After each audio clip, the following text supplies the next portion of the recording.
Hey guys, I'm Mark. Today has been a beautiful day and it's going to be an even better evening. So I thought I would take you inside the garden for a tour, walk around, show you what's going on. Right now it's late July and there's a bunch of tomatoes that are just starting to turn ripe.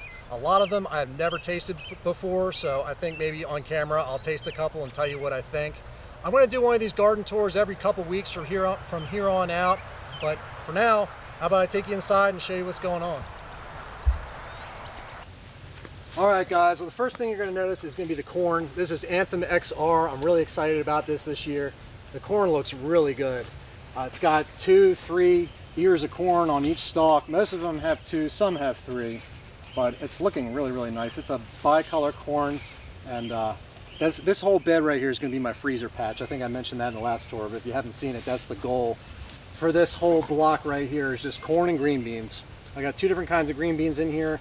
This row right here is Blue Lake, and then it's the same on the other side going this way, and then the green beans going along the front, and the corresponding parallel side on the back end, those are Prevail. And they're a smaller bush bean, like the plants are smaller, but they're really nice because they get loaded with beans. Like they were just dripping with beans. They're the first ones to get fruit on them out of the 2. You can tell that the Blue Lakes are going to be much bigger plants, but you kind of have to search for the beans a little bit more. At least right now. We'll see how they kind of flush out as they progress on, but so far I'm really happy. My first picking I got a little over a bushel out of here. I think it was 2 days ago, but I'm looking forward to a bunch more of those for sure.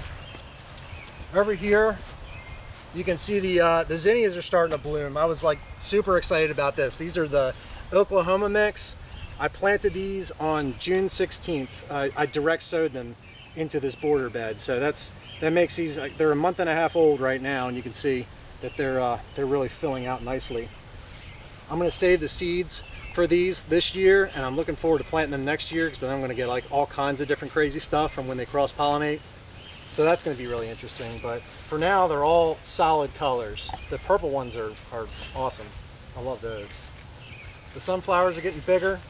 You can see I've just got, these are called a Pro Cut series sunflower. It's just a single stem sunflower, but I've got 2 or 3 seeds. Come here, Ollie, come here. Get out of the corn. Good girl.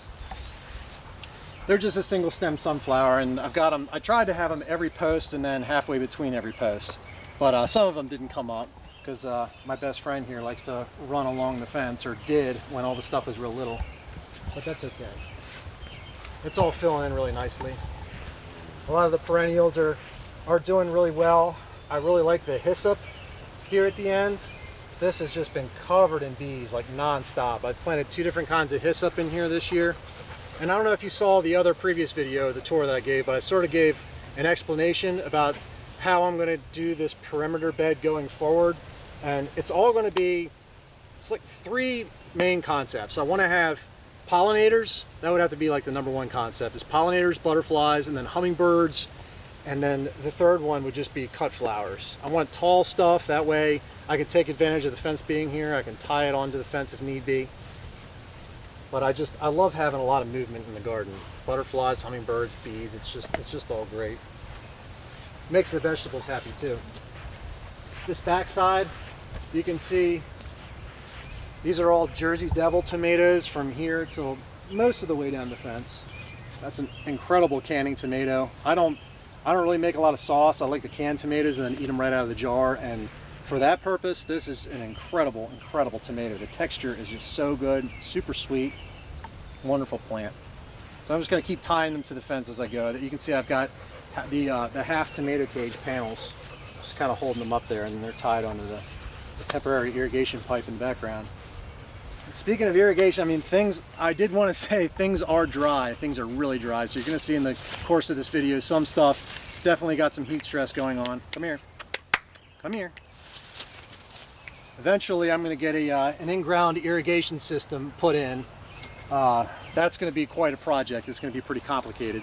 I'm thinking that I can put that in maybe next November is going to be the goal, but right now we're in the stage of sort of drawing it all up and figuring out how it's going to work.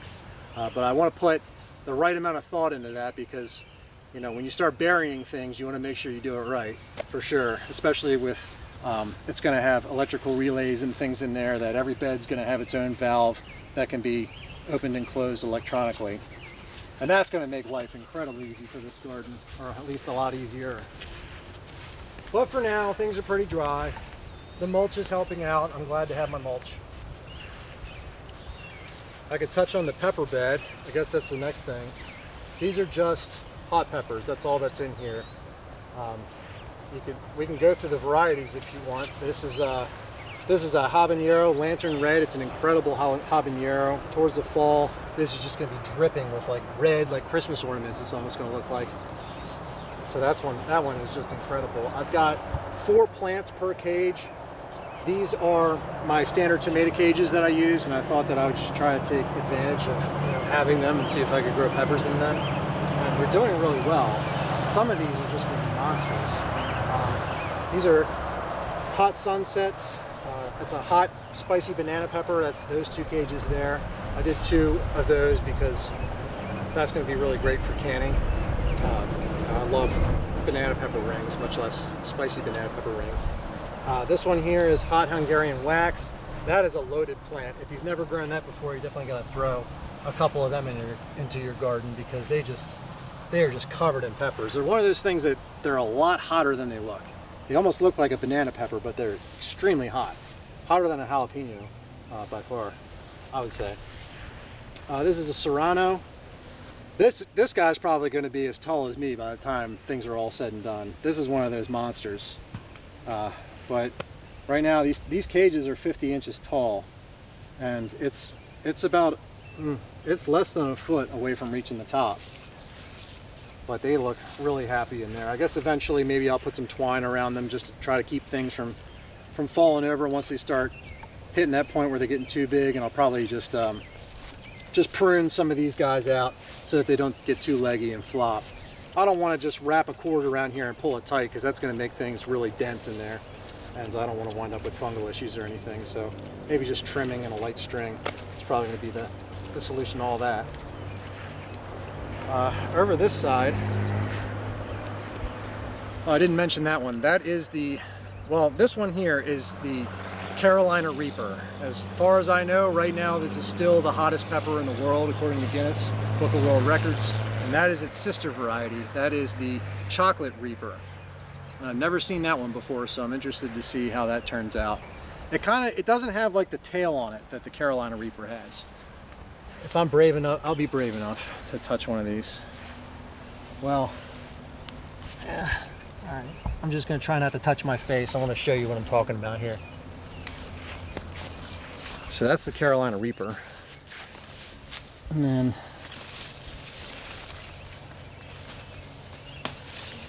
that's the Chocolate Reaper. So this will turn like a dark chocolate brown. And I should probably put some caution tape around these plants or something, or a sign or something, because this is, I don't know, little kids get in here. I don't really have kids in here, but I'm wary about things this hot being in here. This is super chili right here. This is a fantastic pepper. You can see it's just loaded. Again, the whole Christmas ornament thing. Look at that. It gets these little red peppers in here. Let me see if I can pull one out for you. Just like a little cayenne pepper. But if you like these kind of peppers, it's got a ton of them on a plant like that. Lemon drop, this is my buddy's favorite. That's going to get pretty big. It's got a nice long yellow pepper. This is red ember. That's a nice longer cayenne pepper. There's one down here. That's what that looks like. Super productive hot pepper. Sort of mild for a cayenne. It's not one of the ones that'll set your mouth on fire. If you're looking for, well, speaking of fire, if you're looking for a good jalapeno, this is probably the best jalapeno that I've grown. This is Emerald Fire. It's a hybrid, and it just makes these really nice, large, smooth-skinned jalapenos. They don't get any cracking or corking on them. So they're just wonderful. Nice thick walls to them, and they're not super hot. So if you ever want to adjust and make things a little bit hotter, you can add one of these. But your jalapenos are too hot to start with, and you can't really go the other direction. And last but not least, this is a Baltimore Philadelphia heirloom. This is called fish pepper.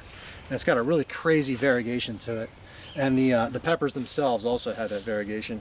I'm going to throw these into that giant pile of weeds there, just because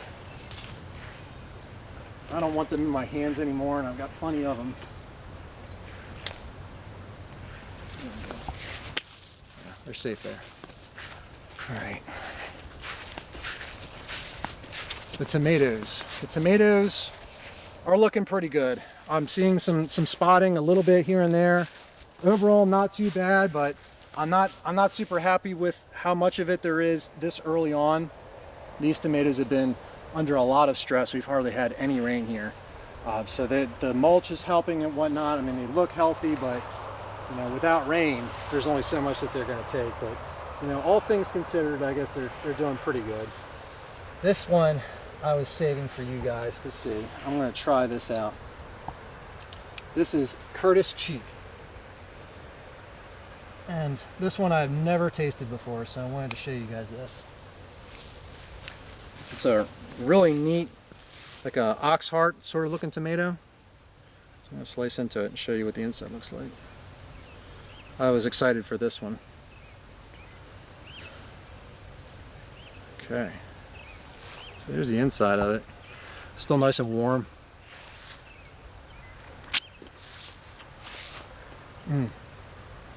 That's sweet. Oh man, it's sweet. Got a really sweet, clean flavor to it and a really awesome texture. A lot of these oxheart tomatoes tend to have a nice texture to them.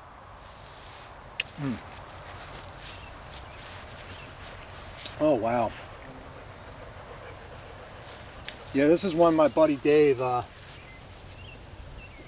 was raving about, and I think he's right. That's a really good tomato. I'm going to put this... I got to figure out where to put these tomatoes to save them for later. I guess I'll just put it upside down right here. I got a feeling I'm going to taste a few tomatoes on camera for this little tour. Alright, well, let's just work our way around here.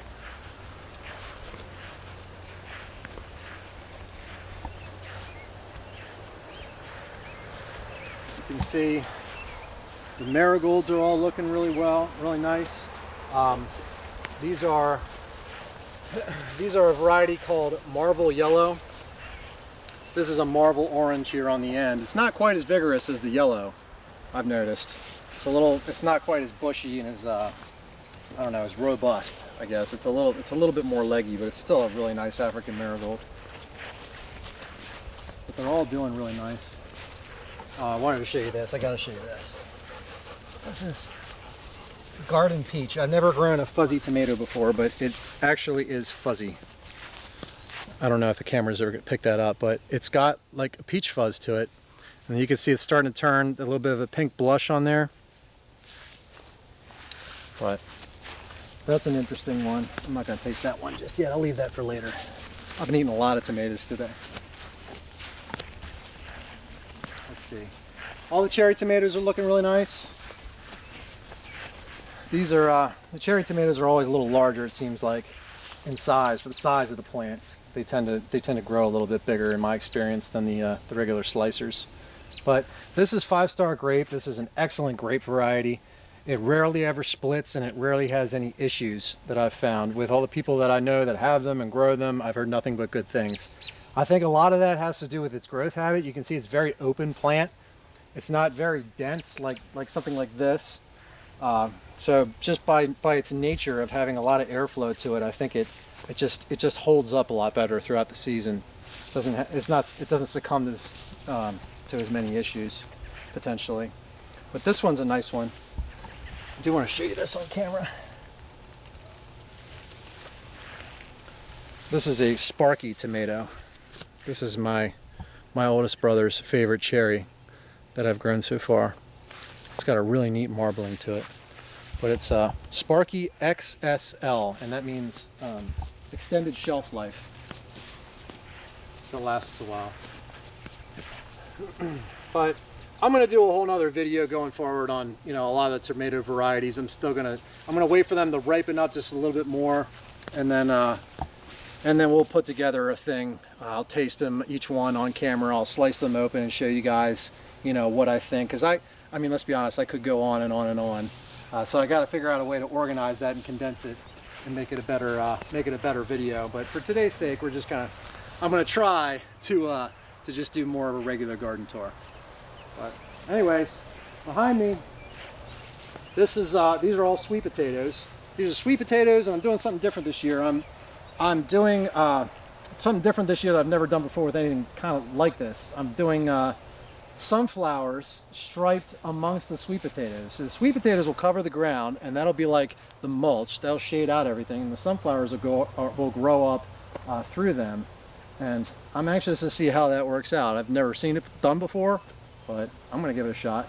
I've got two kinds of ranching sunflowers on each of the ends, and then in the middle there are single stem sunflowers. And what I'm going to do is I've got some T-posts over there that I'm going to drive them in the ground, like one at each end of the row, and then one in the middle. I'm going to take strings back and forth, and that's how I'm going to try to keep them from blowing over from the wind, especially the stuff that we start getting late in the summer. Some of these storms can get pretty nasty. Anyways, guess we just keep walking around this way. Yeah, these zinnias are crazy. I can't wait for them to be like up to here, and you know, late August when the butterflies are just going nuts around here. That's going to be a lot of fun. Hopefully later this year, this fall, I think the goal is going to be for me to finish the fence. The fence, it's up, but it's not completed. It still needs to have the caps put on. Well, all the posts have to get cut off, obviously, and then I'm going to put pieces of board, like 6-inch pieces of board on angle, and that'll seal the end grain off. And then I want to put a fascia board on the front side of each one of the posts. So that's going to be a pretty healthy project to keep me going through the fall. If I get far enough with it, then I'll build the gates. That's going to be fun. So this is the Sun Sugar and then Sun Gold. They are, I did want to harp on this, or at least touch on this. They are neck and neck. It's an extremely similar tomato. If they weren't labeled, I honestly probably wouldn't even be able to tell the difference, but here it is. A lot of people have been asking about Sun Sugar versus Sun Gold. This one right here is Sun Sugar. That is Sun Gold. And then behind back there is another Sun Sugar. Honestly, the taste, I really can't tell a difference. I just can't. I would say that the color maybe is just a little bit. Let me find this right there. Okay. That's Sun Gold and that's Sun Sugar. And they're the ripest ones that I could find, are the darkest ones. And I don't know if the camera's even going to be able to pick that up, but for me, this one's just a little bit darker, the Sun Gold. But I mean, otherwise, they are like an identical tomato. So which one's better? I can't tell you. Anyway, that's that. Oh, something else I wanted to touch on while I was over here was one of these Isis candies. I think it's in this bed over here. Isis candy is a really good cherry tomato. It's not quite as sweet as the Sun Sugar, but it's got an exceptional flavor. But this one over here is sort of an oddball, and I wanted to just address on this. Okay, so those two came off of that plant. All right, that's an Isis candy. And then over here is another one.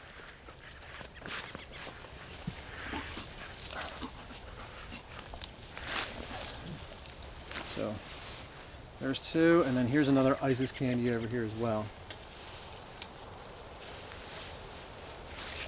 All right. Now these are three different individuals from the same batch of seed. Okay. All three of them are Isis candies. You can see how this one's got a little bit more red to it. This one's more of like a gold. And then this one, I don't know what's going on. But sometimes that can happen. I mean, I don't recognize this tomato as something else. If you recognize it as, you know, being something else, then let me know. But there's just tends to be a natural variation amongst seeds sometimes, especially with some of these older heirlooms and things. Sometimes they're all individuals and you might get a little bit of a different thing from year to year if you're only growing one plant. And that's, what are you doing? Don't eat the pepper. Don't eat. She loves eating produce. So that's one thing that if you're buying seed and you get disappointed with a variety, or you think yeah, I grew that one before and it wasn't that good. Well, try it again, because you may not have gotten the exact true to form, representation of what the actual variety is, if there even is one. But I just thought that was something pretty cool to show you.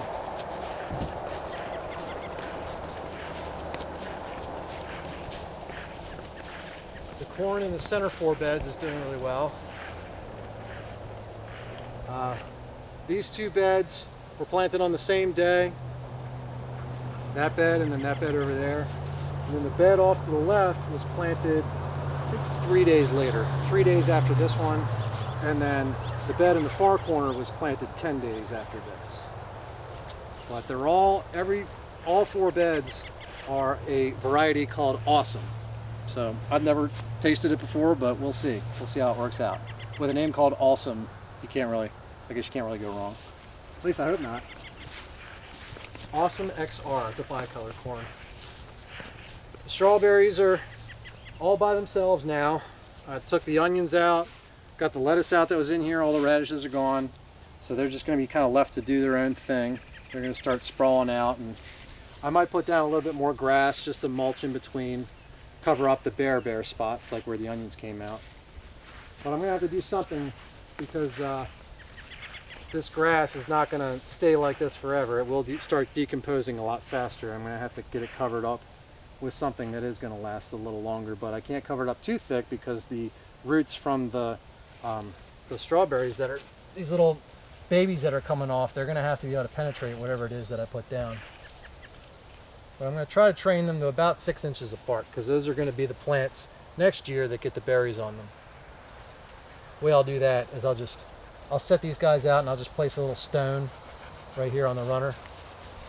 That way they kind of stay in place, but it's a project for another day.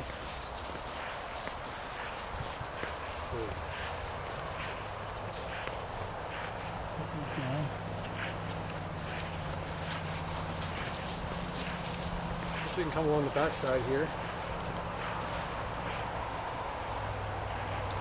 Here's one I wanted to show you. I had in mind earlier today, I wanted to pick this one to show you guys tonight. This is a Oaxacan Jewel. O-A-X-A-N, right? Yeah, O-A-X-A-C-A-N, Jewel. Oaxacan. I think that's how you pronounce it. But look at that tomato. Is that incredible or what? So it reminds me of my Virginia sweets, but the fruits seem to be a lot more, I don't know, they're almost like rounder, they're more symmetrical, there's less cat facing going on from what I can tell so far. So I'm really excited about this one. I'm not going to slice into that, I'm not going to give that one away. Not quite yet, but that's going to be dinner later. Alright.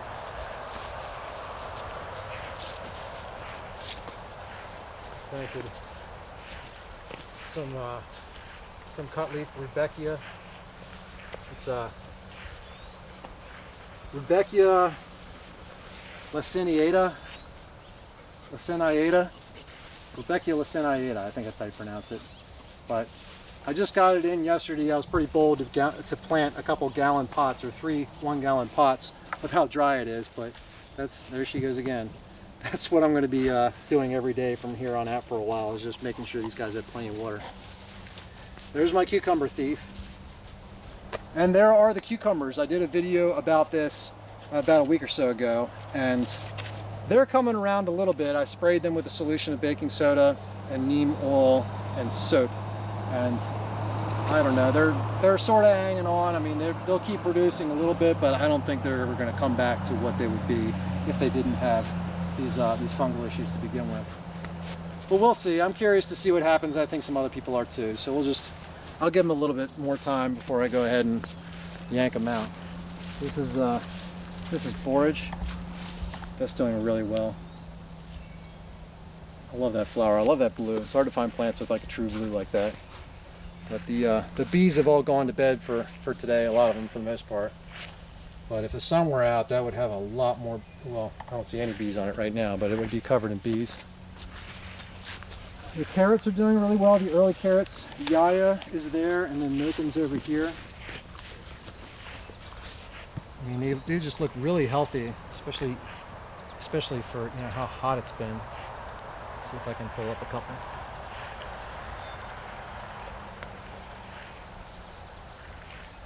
So they're growing pretty nice and straight, but they're still babies.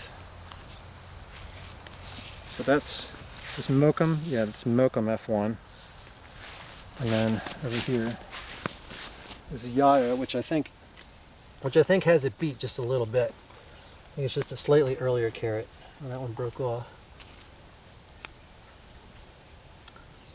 Well, maybe not so much. The tops are bigger.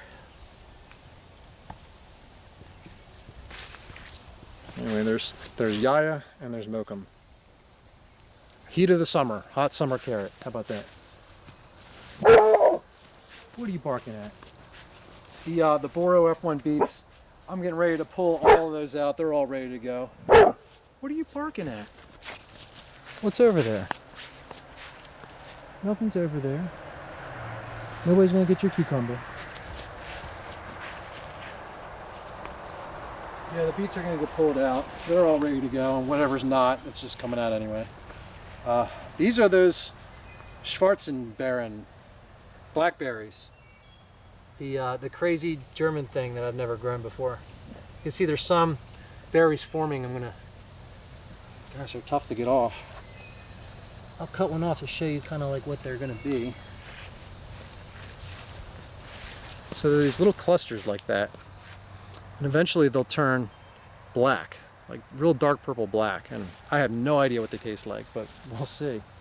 Again, I said this in the last video, but if you have grown this before and you've done stuff with it, and you know, have some recipes or some suggestions, please leave a note in the comments for sure.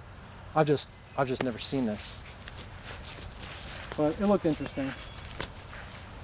The Tomatillos are coming along. They're starting to really stretch out now. I think I'm going to go ahead and cage them. I've never grown tomatillos before, so this is kind of new to me, but a lot of people say just grow them like tomatoes, so I think that's what I'll do. I don't see any reason why I couldn't let them sprawl out. They seem to have pretty substantial stems on them. They would probably hold some weight, but if I support them up, then I'll have some more room in front here, maybe along the very edge, where I can do some cilantro or something in there. That's that bed. The ground cherries are at the end too. Forgot to mention that. And they're starting to get little like paper lantern looking things on there. So I don't know how long they'll be, but whoa, there's something cool. There's a cocoon on the underside of this leaf. I don't think you'll ever be able to see that on camera, but it is pretty wild. Anyway, always garden treasures to be found. Speaking of caterpillars, the dill has been a nice host plant for the black swallowtail. I've been seeing a lot of caterpillars on here. I don't know where they go at night. They seem to kind of migrate down, or they go somewhere. They become hard to find. But if you leave, you know, just be careful with certain herbs that you grow, because they can be host plants for some really pretty butterflies. Always watch out for that. I enjoy watching them, so I just leave them in place. But the herb bed as a whole is doing really nice. I think I'm going to go ahead and pull out the calendula here not too long. It's probably going to get some mildew issues. It doesn't really like the heat. So I'll probably pull that out and just let some other things take up that space, spread into it. The basil looks good. That is the Prospera basil, downy mildew resistant variety. That's the regular one, and then this is the Italian large leaf. You can see the Japanese beetles prefer this one. I guess it's like the only, this one's larger, but for some reason they're hitting that harder than they're hitting this, but I don't care too much. I'm glad to say that the Japanese beetle season around here is reaching its tail end, so that's going to be nice for a whole bunch of reasons. The roses, man, the roses, they just hit them hard. This is Virginia Sweets. This is my favorite bicolor tomato. I'm going to go ahead and pick this one to show you compared to Oaxacan Jewel. It's not totally quite ripe yet, but these ones close to the ground, I like to try to get them out of here sort of early before the creepy crawlies get a chance to get into them too much. But what a gorgeous tomato. You can see the similarity. We'll see how it tastes. I don't know. That's going to be the trial for tonight. I'm going to compare that one with the one over there. Get my opinions together on it. Look at the celebrity. Celebrity always does great. Nice little short plant. Look in there. Isn't that beautiful? If you have tomatoes on like your patio or on your deck or something in a pot, this would probably be a really nice tomato plant to put in a pot because it's a semi-determinate tomato and the plant itself does not get overly large. Like you wouldn't, I'm not going to say you couldn't, but I wouldn't advise putting something like a brandywine in a pot. It would just get too big for that type of environment. But a celebrity, I mean, if you got a real big pot, put one of those in there. This Chef's Choice Red, the whole Chef's Choice series is great. See how it's ripening up. I've got a lot of Virginia Sweets. Look down there, that's a whole big cluster of Virginia Sweets. See, you like to get those out. There's ones that are like laying on the ground like that. You always want to get them out like really quickly. I mean, once they start to turn too much color, then the you know, the bugs of all kinds like to sink their teeth into them. So they'll come out early also. It's pretty depressing when you come out and you know you've got that beautiful tomato that's ripening and then you turn it over and it's got that huge gash in the bottom side of it. Well, let's see. These are that's the only thing left on this side. This is the kale that I planted this spring. That's just sort of in like, it's just hanging out right now. Not too many people are interested in eating kale. At the moment, it's just so hot and it gets kind of bitter, but it's just sitting here waiting for fall to come in because once it does, this stuff's just going to explode. And they're going to be like big kale palm trees. I'm looking forward to that. This marigold on the end here is called Discovery Yellow. It's a smaller marigold. You can see they're not as big as the Marvel yellow ones. I guess if you had like a smaller border or something where you didn't have enough room to put the marbles, maybe you'd use one of these, but that's what those are. The green onions that are still in here, well, these are a red type, and then also I'll show you on this side. This is a white green onion. I'm going to go ahead and leave these in for the winter time just to see what happens. I mean, they were planted this spring, but I'm just going to let them winter over and see if they multiply and come back and how that works out. Have a bunch more green onions in the springtime. Even during the winter, if we have a mild winter, like into December, January for us, we can still come out and get onion green. It's great. But there's some more dill starting. I mentioned the dill earlier. Here's my next batch coming up and getting ready to go. Whenever I pull something out, I usually try to seed something back in its place if there's no other immediate, you know, thing going after that territory right away. So that's got dill in it. Guess we'll just continue on this way. I got my sink hooked up. My buddy came over and hooked this up for me. Still got to secure it to the fence somehow or build the tables. But yeah, got water. That's great to have, especially like after pruning tomato plants and things, just to rinse yourself off a little bit. And yeah, I'm loving the sink. But I got my little my pots there next to it so that I can hit them with Holly's water bowl here when they need a little bit of water. This is a bush cherry called Joel. I think it's a variety of Nanking cherry. It gets covered with blossoms and it gets covered with these little sour red cherries, and I'm trying to prune it into a standard. I got this as a little bare root plant like this big, and I think even the first year it got cherries on it. It was pretty wild. But I saved the seeds for this. I'm going to see if I can stratify the seed and make a whole bunch more of those. Maybe use them as a hedge somewhere. There you are, you heard your name. This is a dawn redwood that came up as a seedling in my mother's garden off of a huge dawn redwood that the neighbor has. Beautiful tree. It's pretty interesting to look at trees like that, and if all things go well, I mean, that'll be, you know, over 100 feet tall one day. It's pretty wild to think about.